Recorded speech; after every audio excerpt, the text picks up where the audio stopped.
काय म्हणते मित्रांनो, स्वागत आहे ना भाई मग तुमचं परत एका मिनी व्लॉग मध्ये. तर आज होतो आपण घरी असं जेवण करता करता मस्त टीव्ही पाहिली. मग मी आणि नयन आम्ही दोघं चाललो गेलो असं डीमार्ट मध्ये. आम्हाला काहीतरी सामान घ्यायचं होतं, कारण की आज मी चाललो मामाची इथं थोडंसं काहीतरी सामान तर घेऊन जास लागेल ना भाई. मग हा नयन काहीतरी कवाल्या करू राहिला. तर हा बा काय म्हणते, काय पाहिजे म्हणते डीमार्ट मध्ये. इथे शिड्या पोळ्या नाही राहायच्या रस्त्याच्या बुटकेसाठी.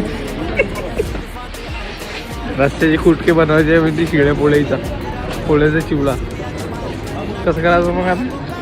मग हे असं काही सामान घेतलं होतं. मग मी निघालो मामाजी इथे जासाठी असे गाडीवाडीनं बम टाईट एकदम. मग इथे येऊन यायला असं सरप्राईज दिला. हाय राम आणि हे आहे मुका. आणि मग आम्ही इथे दोघं मिळून असं पास्ता गिस्ता बनवला. बम खात झाला होता तो. मग मी असं चीज घासून टाकला त्याच्यावर. मग खाल्ला तो मुक्ताने मस्त झाला म्हणे एक नंबर. तिथून मी अवी सोबत गेलो. अवी म्हणजे माझ्या भाऊ आहे डॉक्टर. बम ढोराचे डॉक्टर आहे ना. अशी सूट टोचले जब मारली दिली हुंदाळी बम भेला ना भाई. मग हा मित्रांनो तसाला भेटूया उद्या. लाईक शेअर आणि सबस्क्राईब करायला विसरू नका. तसाला भेटूया. Bye bye.